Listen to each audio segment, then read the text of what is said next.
पर एक क्लासिफिकेशन ऐसे भी करनी पड़ेगी आपको डिजीज की।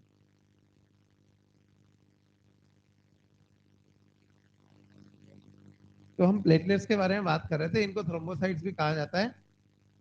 नॉन न्यूक्लिएटेड होते हैं और किससे डिराइव होते हैं? मेगाकैरियोसाइट से। थ्योरेटिकल बातें हैं, प्रैक्टिकल बात मैं आपको बता दूंगा। इनके अंदर जो साइटोप्लाज्म में कॉन्ट्रेक्टाइल प्रोटीन होता है थ्रोम्बोस्थेनिन, कॉन्ट्रैक्ट अगर इनकी काउंट डिक्रीज हो जाए तो इसे थ्रोम्बोसाइटोपिनिया कहा जाता है। दूसरा नाम याद रखें, परप्यूरा। सुना है परप्यूरा? ये भी इसी का नाम है।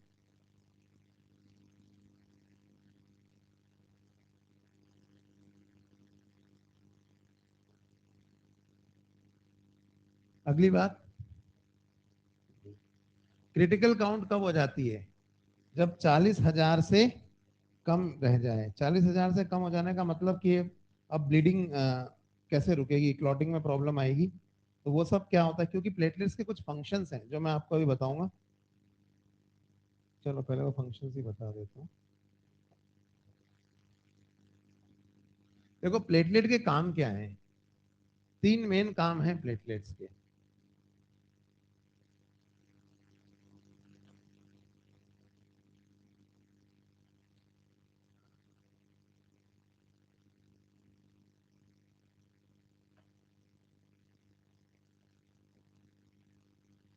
पहला फंक्शन प्लेटलेट का, जो फर्स्ट फंक्शन है प्लेटलेट का, हमारे ब्लड के अंदर सबसे इंपॉर्टेंट फंक्शन, चलो पहले बताता हूँ, क्लॉटिंग में हेल्प करती है।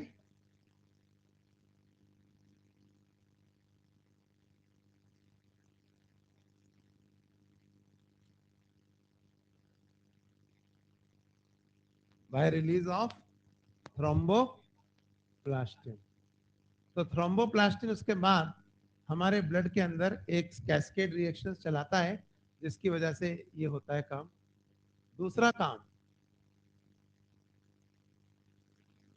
दूसरा इंपॉर्टेंट काम है कि दे रिपेयर द ब्लड वेसल्स। क्या होता है कि एक ब्लड वेसल है, उसके अंदर फ्रिक्शन, मतलब ब्लड बह रहा है फोर्स के साथ, तो वेसल की वॉल की जो अंदर वाली सरफेस है उस पर रगड़ लगेगी ना, रगड़, तो डैमेज होती रहेगी फ्रिक्शन की वजह से। हाई ब्लड प्रेशर में ज्यादा डैमेज होगी। जैसे दिन भर यहाँ पे टेबल कुर्सी से खिसका रहे तो ये प्लास्टर उखड़ जाएगा दीवार का, रफ सरफेस क्रिएट हो जाएगी, रहेगी नहीं। तो उस रफ सरफेस को हील करने के लिए यहाँ प्लेटलेट्स ना platelet drive growth factor secrete करती हैं, जो हीलिंग पीडीजीएफ, जो उसको हील करता है। तो repair the blood vessels internally, मतलब अंदर वाली सरफेस को उसकी ये रिपेयर करती हैं। और तीसरा, ये सेरोटोनिन रिलीज करती हैं, जो कि एक वेसो कॉन्स्ट्रिक्टर है। तो ये क्या करेगा सेरोटोनिन, ये भी बताऊंगा मैं आपको। तो देखो तीन मेन चीजें हैं, जैसे कहीं पाइपलाइन जा रही है और वो पाइपलाइन फूट गई तो उसमें से पानी बहने लगा ना। अब आपको तीन काम करने हैं। पाइपलाइन फूट गई है, पहला काम क्या करना है, पाइपलाइन रिपेयर करनी है या पानी का बहाव, पानी जो लीक हो रहा है उसको रोकना है, पानी का फ्लो, ब्लड लॉस रोकना है ना। तो जहां भी इंजरी हुई होती है, जिस जगह पे भी इंजरी हुई होती है, उस जगह पर वो इंजर्ड टिश्यू तो थ्रोम्बोप्लास्टिन सिक्रीट करती ही है। एक्सो और एंडो दो तरह के होते हैं। प्लेटलेट भी थ्रोम्बोप्लास्टिन सिक्रीट करते हैं। दोनों मिलके वहां क्लॉटिंग के प्रोसेस को आगे बढ़ाते हैं। लेकिन सबसे पहली चीज क्या है पता है, जैसे यहाँ से एक पाइपलाइन जा रही थी, वो फूट गई यहाँ से, तो सबसे पहले मैं कहूंगा अरे उधर से सप्लाई बंद कर या सप्लाई कम कर, क्योंकि जितना फूटी हुई पाइपलाइन की तरफ पानी आएगा उतना पानी बाहर लीक होगा। तो सप्लाई बंद करना पहला काम है ना। तो क्या होता है कि प्लेटलेट्स सेरोटोनिन रिलीज करती है, तीसरे नंबर पे लिखा है मैंने, जिसकी वजह से वेसो कॉन्स्ट्रिक्शन हो जाता है, आगे ब्लड वेसल कॉन्ट्रैक्ट हो जाती है। तो इंजर्ड एरिया में जो ब्लड फ्लो था, आ रहा था जो ब्लड, उसका फ्लो रिड्यूस हो जाता है ताकि लॉस कम हो। तो सेरोटोनिन का काम समझ में आया। दूसरा, जो ब्लड ब्लड वेसल होती है पाइपलाइन, वो अंदर से फ्रिक्शन से रगड़ खा रही है ना, तो अंदर वाली सरफेस प्लास्टर उखड़ता रहता है उसका। तो प्लेटलेट्स उसको लगातार मरम्मत करती रहती हैं या रिपेयर करती रहती है, ताकि अंदर चिकनी सरफेस रहे, रफ सरफेस क्रिएट ना हो। ये दूसरा काम है। अब तीसरा काम क्या है, यहाँ पे इंजरी हो गई है, इस इंजरी को क्या करना है, ठीक करना है। पहले तो यहाँ पे क्लॉट बनाना है। ताकि वो बंद हो। और उसके बाद जो ब्लड वेसल डैमेज हो गई है उसको रिपेयर भी करना है। क्लॉट हमेशा थोड़ी चिपका रहेगा यहाँ, तो ब्लड वेसल डैमेज होगी उससे रिपेयर करना। तो ये पूरा जो है ना, इसको हम मैकेनिज्म ऑफ क्लॉटिंग कहते हैं। यही प्लेटलेट्स का मेन काम है, इसके बारे में हम पढ़ेंगे। तो चलो प्लेटलेट्स के बारे में पढ़ते हैं। कुछ क्लॉटिंग फैक्टर्स होते हैं जो इसमें हेल्प करते हैं। ये क्लॉटिंग फैक्टर्स टोटल ना 13 फैक्टर्स होते हैं। तो इनके नाम आप याद रखना चाहो तो रख लो। पहले तो पूछे जाते थे, अब पूछे जाएंगे या नहीं मैं गारंटी नहीं लेता। तो लेकिन फिर भी इन फैक्टर्स के बारे में कुछ बातें मैं आपको बता देता हूँ, और इनको याद करने का तरीका फिर पढ़ाऊंगा मैं, क्लॉटिंग क्लॉटिंग के मैकेनिज्म को। तो 13 फैक्टर्स जो काम करते हैं क्लॉटिंग फैक्टर्स, वो क्या क्या है? Fibrinogen, prothrombin, tissue factor, calcium, labile factor, stable factor, anti haemophilic factor, Christmas factor, Stuart factor. सुने ये नाम आपने? प्लाज्मा थ्रोम्बोप्लास्टिन, हेगमा फैक्टर, ये सब हैं। कैसे याद रखोगे? Freshers party tonight, come let's sing and call seniors, please have fun. तो ये है first, second, third, fourth, fifth, six तो हमने रिजेक्ट कर दिया है। तो 7, 8, 9, 10, एक सेकेंड, हो गया ना? 7, 8, 9, 10, 11, 12 ये कम कैसे हो गए? हाँ, मेरे को लाइट आ रही है, दिख ही नहीं रहा कुछ। 1, 2, 3, 4, 5, 6, ये 7 होगा ना? 8, 9, 10, 11, 12, 13, ठीक है। 6 रिजेक्टेड है ना, 6 नहीं है। समझ में आई बात? 6 नहीं है। 5 के बाद सीधा, तो बहुत ही रेयर आपकी किस्मत खराब रही तो इस पे क्वेश्चन आएगा। किस्मत अच्छी रही तो इनफेक्ट 99% बच्चे तो पढ़ के नहीं जाते कि एंटी हीमोफिलिक फैक्टर कौन सा है, या क्रिसमस फैक्टर कौन सा है ना, और कैल्शियम कौन से नंबर का फैक्टर है। पहले आते थे, आजकल इतने टफ क्वेश्चन नहीं आते। पर ये फैक्टर्स हैं, ये कैसे काम करते हैं क्लॉटिंग में, इनके बारे में हम बात करेंगे।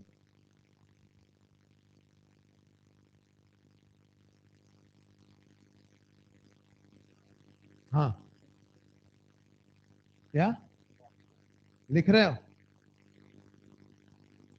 जोर से बोलो। फोटो लेना है? फोटो तो तुम्हें पीडीएफ नहीं मिलता क्या इसका? मैं तो ये मान के चलता हूँ कि तुम्हें इस चीज का पीडीएफ मिल रहा है। हाँ,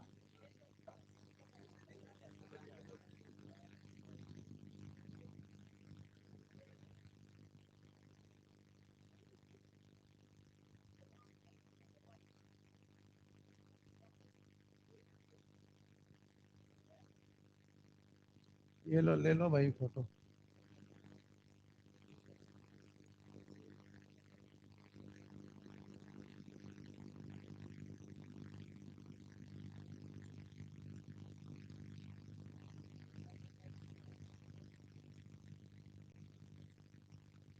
क्लॉटिंग के लिए जितने भी प्रोटीन हमें चाहिए, वो सारे प्रोटीन कहाँ बनते हैं? लिवर में, है ना? लेकिन किस फॉर्म में रिलीज होते हैं वो लिवर से? इनएक्टिव फॉर्म में। तो वही चीज अब हम देखेंगे कि इनएक्टिव फॉर्म में रिलीज होने वाले ये प्रोटीन्स जो हैं कैसे क्लॉटिंग को कराते हैं। कितनी देर बची है? 15 मिनट लगेंगे मुझे क्लॉटिंग, 20 मिनट में। हाँ, है ना अभी? चलो, तो हम पढ़ रहे थे, उस पर आ जाते हैं।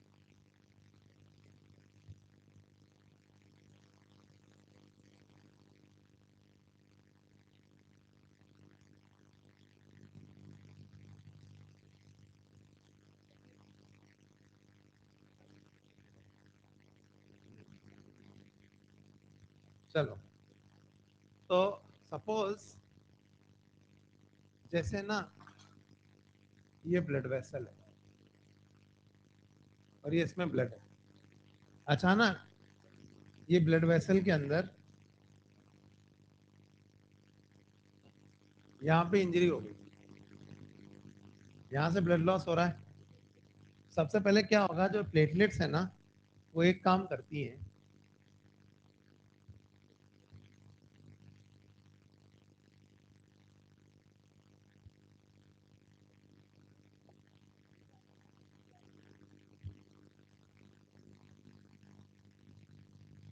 प्लेटलेट्स खुद इंजर्ड साइट पर ऐसे घुस जाती हैं और छोटा मोटा छेद हो उसको रोकने की कोशिश करती हैं। इसे कहा जाता है हीमोस्टैटिक प्लग। हीमोस्टैटिक प्लग मतलब होता है ब्लड लॉस को रोकने की कोशिश। दूसरा, प्लेटलेट्स क्या कर रही हैं, सेरोटोनिन रिलीज कर रही है। सेरोटोनिन क्या कर रहा है, जो इंजर्ड साइट है ना इधर, उस इंजर्ड साइट की तरफ ब्लड आने से रोक रहा है बाय कॉजिंग वेजो कॉन्स्ट्रिक्शन। तो ये तो काम यहाँ हो ही गया। इसके अलावा एक काम और होता है, इसके बारे में हम बात करते हैं। पहले हम देखते हैं लिवर को। सारे के सारे प्रोटीन कहाँ बनते हैं, लिवर में। तो लिवर में अलग अलग तरह के प्रोटीन्स बनते हैं, जिनको अगर हम एक एक करके देखें, दिया है ना आपकी शीट में, पहले देख लीजिए, दिया तो उसमें पढ़ा देते हैं।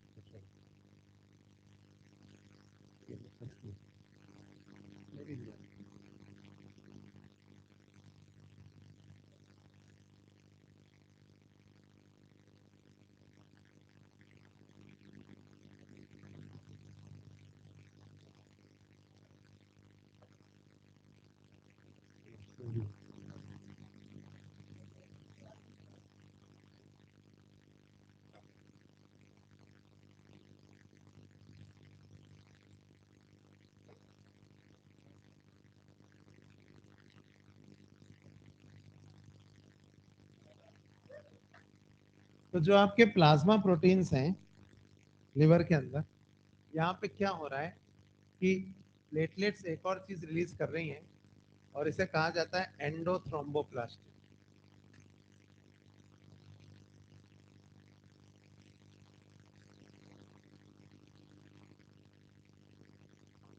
तो एंडोथ्रोम्बोप्लास्टिन कौन रिलीज कर रहा है, प्लेटलेट्स। जो इंजर्ड साइट है वहां से क्या आ रहा है, एक्सोथ्रोम्बोप्लास्टिन।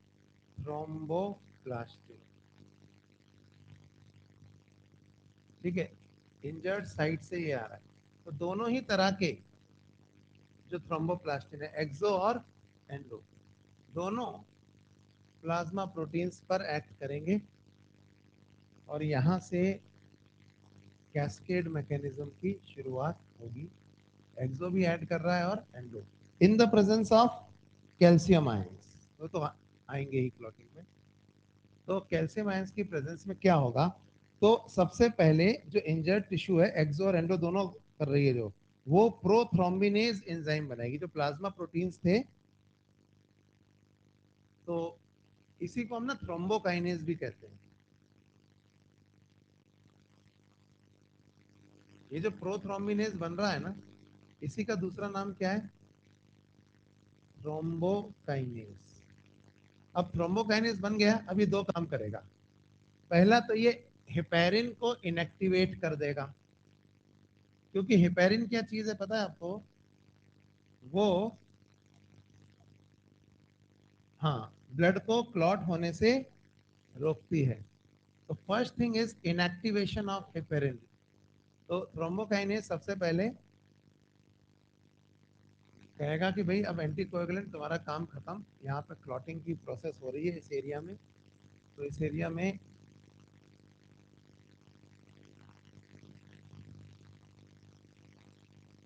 जो हेपेरिन है वो इनएक्टिवेट हो जाएगा। और हेपेरिन के इनएक्टिवेट होने के साथ ही, इसलिए इसको एंटी हेपेरिन एंजाइम भी कहते हैं। ठीक है। दूसरी चीज, इसी लिवर से और भी प्लाज्मा प्रोटीन्स के अलावा और चीजें रिलीज हो रही हैं। जैसे एक एंजाइम है प्रोथ्रोम्बिन। अब प्रोथ्रोम्बिन जो है ना, वो फिलहाल इनएक्टिव है। ठीक है। तो इस प्रोथ्रोम्बिन को थ्रोम्बिन में कन्वर्ट करना, ये जो काम है,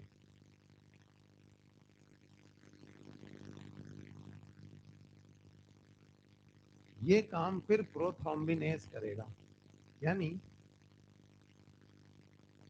तो दूसरा काम ये कर रहा है वो ये है, प्रोथ्रोम्बिन को किसमें बदल रहा है, थ्रोम्बिन। इस प्रोसेस में भी कैल्शियम आयंस यूज हो रहे हैं। अब एक बार थ्रोम्बिन बन गया तो लिवर में ही एक तीसरा प्रोटीन भी बनता है जिसका नाम है फाइब्रिनोजन। ये भी इनएक्टिव है ना फाइब्रिनोजन। इस फाइब्रिनोजन को हमें किसमें कन्वर्ट करना है,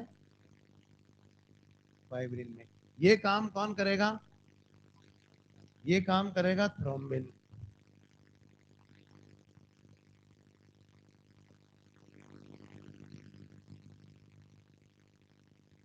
फाइब्रिन ही दरअसल हाँ इनसॉल्युबल फॉर्म है। फाइब्रिनोजन तो फिर भी सॉल्युबल था, फाइब्रिन कैसा है, इनसॉल्युबल।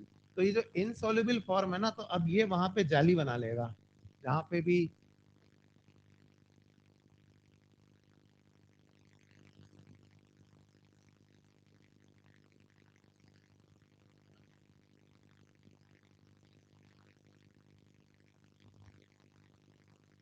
ये सॉल्युबल है और ये कैसा है, इनसॉल्युबल। तो ये फाइब्रिन प्रोटीन बन गया ना। अब ये इस जगह पर ऐसा जाल बनाएगा, ये जाल दिख रहा है आपको, ऐसा ऐसा ऐसा, ये फाइब्रिन का जाल है। इसमें मरे हुए आरबीसी सब चीजें यहाँ ट्रैप होती चली जाएंगी। और ये जो टोटल स्ट्रक्चर जो ये बनेगा इसको हम क्लॉट कहते हैं। तो ये क्लॉट बन गया यहाँ जाल जैसा। तो ये कैस्केड मैकेनिज्म हो गया पूरा। और एक बार यहाँ पे ये जाल बन गया तो इस जाल में क्लॉटिंग फैक्टर पूरे यूज हो गए। इसके बाद फिर इसमें से कुछ प्लाज्मा बाहर ऊज आउट हो जाता है जिसको हम क्या कहते हैं, सीरम। सीरम में क्लॉटिंग फैक्टर नहीं होते क्योंकि क्लॉटिंग फैक्टर्स और क्लॉटिंग के जो भी प्रोटीन थे वो सब यहाँ पर यूज हो गए इसके अंदर। तो एक इस तरह से ये 3 स्टेप में प्रोसेस होती है, प्रोथ्रोम्बिन, थ्रोम्बिन और फाइब्रिनोजन फाइब्रिन। अब इस पूरी प्रोसेस में यहाँ पे क्या है, इस क्लॉट में आखिर क्या है, क्लॉट के अंदर क्या क्या है, क्लॉट के अंदर एक तो फाइब्रिन है, दूसरा डेड आरबीसीज है, और कुछ प्रोटीन्स वगैरह है और कुछ प्लेटलेट्स वगैरह भी है, ये सब फंसा हुआ है। तो क्लॉट बनने के बाद बात खत्म नहीं हुई, लेकिन क्लॉट बनने से ब्लीडिंग तो रुक गई, ठीक है, लेकिन अभी रिपेयर बाकी है। तो अब यही platelets, platelet derive growth factor यानी कि पीडीजी अब सिक्रिएट करेंगी, जो यहाँ ब्लड वेसल की वॉल में सेल डिवीजन कराएगा और अगले कुछ दिनों में ये रिजनरेट हो जाएगी वॉल। अब काम खत्म हुआ है, ठीक है। तो दो चीजें होती है, ब्लीडिंग टाइम और क्लॉटिंग टाइम। जितनी देर में आपकी ब्लीडिंग रुके वो ब्लीडिंग टाइम है। जैसे अभी चोट लगी, 2 मिनट बाद ब्लीडिंग रुक गई, लेकिन अभी क्लॉट थोड़े बन गया है, क्लॉट बनने में तो अभी 2 मिनट और लगेंगे। तो ब्लीडिंग टाइम छोटा होता है, क्लॉटिंग टाइम बड़ा होता है। क्योंकि ब्लीडिंग जो है रुकना, यानी ब्लीडिंग टाइम है, मान लीजिए ब्लीडिंग टाइम 2 मिनट था, तो क्लॉटिंग टाइम कितना है, क्लॉटिंग की प्रोसेस तो तभी स्टार्ट हो गई थी जब से ब्लीडिंग स्टार्ट हुई। तो ब्लीडिंग रुकने का फिर ब्लीडिंग रुकी कैसे और क्लॉट कैसे बना। तो देखो ब्लीडिंग रुकने में मेन कंट्रीब्यूशन प्लेटलेट्स का था, जिन्होंने ब्लड सप्लाई इधर कम करी थी, जिन्होंने यहाँ हीमोस्टैटिक प्लग बनाया था, ठीक है। तो इसलिए अगर प्लेटलेट की कमी हो जाती है ना तो ब्लीडिंग टाइम प्रोलॉन्ग हो जाता है। ये याद रखना, ये आएगा क्वेश्चन। क्योंकि ब्लीडिंग रोकने में मेन रोल किसका है, प्लेटलेट का। बाकी क्लॉटिंग टाइम प्रोलॉन्ग होने में और चीजों की डेफिशिएंसी आती है, क्योंकि प्लेटलेट का काम तो वहीं खत्म हो गया जब उसने क्या बना दिया था, थ्रोम्बो ये एंडोथ्रोम्बोप्लास्ट। अब प्लेट का क्या रोल है, अब जो हो रहा है, अब तो क्लॉटिंग की प्रोसेस स्टार्ट हो रही है ना इसके बाद। तो इस प्रोसेस में कोई भी फैक्टर हो गया, वो क्लॉटिंग फैक्टर जो मैंने बताया था उसकी में से किसी की कमी है या कैल्शियम की कमी है या कोई भी और रीजन है, तो उसकी वजह से फिर क्लॉटिंग टाइम डिले होता है। तो प्लेटलेट की कमी से ब्लीडिंग टाइम होता है। तो ये देखो मेरी क्लास में पढ़ के आते हो नहीं आते हो, क्योंकि मैं ऐसे आराम से एक एक चीज ऐसे लिखा के ना 17 लेक्चर में करा सकता हूँ एक टॉपिक। बहुत नोट्स अच्छे बने, बहुत अच्छे नोट्स बनेंगे, लेकिन सिलेक्शन नहीं होगा। सही बता रहा हूँ, इतने अच्छे नोट्स आप देख के रह जाओगे, कोटा गए थे बना के लाए, लेकिन सेलेक्ट नहीं हुआ है। आपको सेलेक्ट होना है तो आपको मेरी अप्रोच अच्छी ही लग रही होगी, सर कुछ भी प्यार से नहीं पढ़ाते हैं। सुमित सुमित सुमित कुमार गुप्ता नहीं। तो ये थोड़ा सा ध्यान रखो, पढ़ के आओगे, क्योंकि अल्टीमेटली हमारा टारगेट है ज्यादा से ज्यादा एमसीक्यूज को सॉल्व करना। तो करते हैं कल इसको, ब्लड खत्म करते हैं, थोड़ा बहुत जो बचा हुआ है ब्लड ग्रुप्स पढ़ते हैं, फिर आगे करेंगे। ठीक है, लिख लो इसको।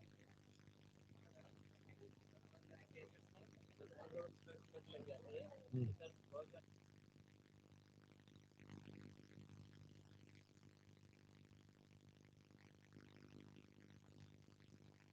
Hello. Sumit Kumar Gupta, contact to class counter.